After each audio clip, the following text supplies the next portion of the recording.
Today I'd like to share some thoughts about the Gospel of Matthew, chapter 6, that section called the Sermon on the Mount, and talk a little bit about how God repays us, in the sense that we sometimes turn to God and say, I'm doing some really good things. Uh, God, what am I going to get out of it? What's the repayment? And talk about our treasures and what our treasures are in life. So Jesus says in the Gospel of Matthew about the repayment question, he says, your Father who is hidden sees what is hidden, and he will repay you. So if you are fasting, or you're giving alms, or doing works of charity, uh, don't worry about drawing attention to yourself, and don't worry about the repayment question. Sometimes people think, well, if I do something good, let me get something back. No, Jesus says, don't let that be a concern, because your Father is hidden.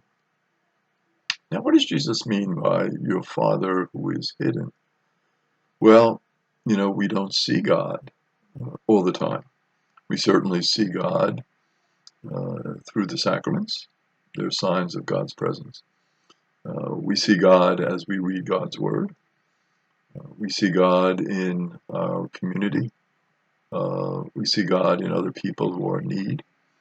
So we see God in that sense, but it's not, a sense of God being as visible as, say, our parents, our friends, those we work with, that type of seeing of God. So, and God, though, does see, Jesus says, because God is hidden. One of the characteristics of God is that he sees those things that are hidden. So if you're doing things and it's just you by yourself, you're doing things quietly, you're fasting on your own quietly, praying on your own quietly, giving alms quietly, helping other people in a very quiet fashion, not drawing attention to yourself. Don't worry about the repayment. Because a lot of times we think, well, nobody's seeing me. And the idea is, well, God will take care of it. And it builds up who you are as a person. When we do things not for recognition, but we do things out of love, it certainly makes us a more loving person. And we're not concerned about the repayment issue at all. Which gets us into where our treasure is. Chapter 6, verses 19 to 21, talks about the treasure aspect. And that is certainly a real concern for us as human beings, storing up treasure. If we have a choice between a bank account that's fairly full or a bank account that's in the negative area, we would like a bank account with something in it. We would like some treasure. We talk about saving for a rainy day, for example. We talk about the importance of preparing for our retirement. We talk about the importance of, the emergency situation in terms of maybe a medical illness, losing our jobs, automobile accident, home repair. So the treasure aspect is something that is certainly on our minds because we want to make sure that we have a stable life. So Jesus talks about that. That's certainly an important issue for us and how we deal with it. And Jesus speaks to it. He says, well, what about storing up the treasures on earth? Which, of course, is something that we are trying to do. Archaeologists find ancient coins or traces of coins when they dig up these ancient homes. So it's very interesting. This idea of saving and accumulating some treasure is not a new idea. It goes way back. So the archaeologists digging up these homes, and what do they find? They find coins. So people were hiding coins in their homes with the idea that if I need those funds, I can have them, and nobody will know where they are. I'll hide them in my home, in a place where nobody can find them. Of course, the one danger in that is we have to remember where we put those coins.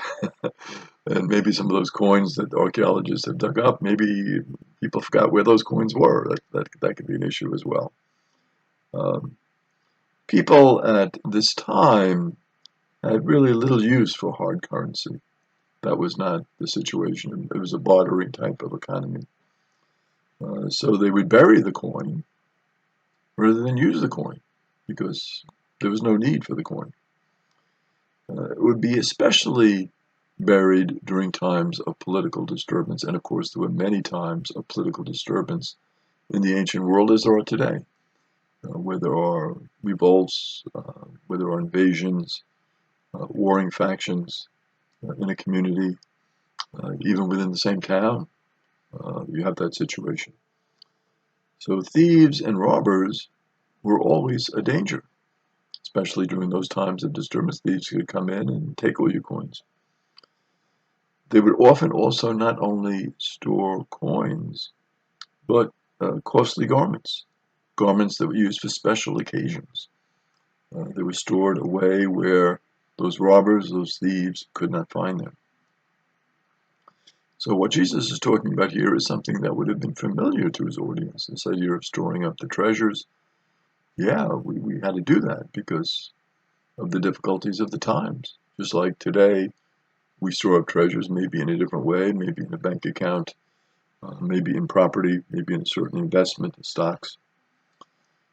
Well, Jesus says, it's good, the storing, but let's face it, moth and decay can destroy those treasures that we are trying to hide. So we go to find that treasure, we go to dig it up, and wow, not too good. That costly garment doesn't look so costly anymore. It doesn't look that great. And those coins, where are they? They've decayed. So thieves, Jesus says, can break in and steal. And the breaking into a home, was done by thieves in houses that were made of mud bricks. So the mud bricks could be removed. They could break into the home, put the mud bricks back, and they're fine. They have broken into the home when people are away and no one is around. So Jesus says, well, take a look at it this way. Why don't you store up treasures in heaven? So think of the ultimate. Don't think of just here on earth. What about those special things that you want to store up in heaven? Because there will be a lasting value to those things. There's no moths. There's no decay. There are no thieves. So it removes that whole aspect of worry about the treasure. You've stored it up in heaven. You're not looking for this earthly reward. You're not looking to hoard. You're saying, well, I'm going to do the things that are important to help other people. Particularly in this time, we're talking about helping the widows, helping the orphans. In our time, of course, helping the strangers, helping the immigrants, helping the poor, the downtrodden.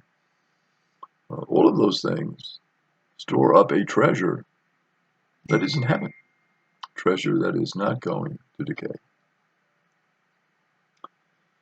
And then Jesus says, where your treasure is, there also will your heart be. And when you think about it, that's a very important concept. Where you put all of your longing, all of your desires, all of your efforts, that's really where your heart is going to be.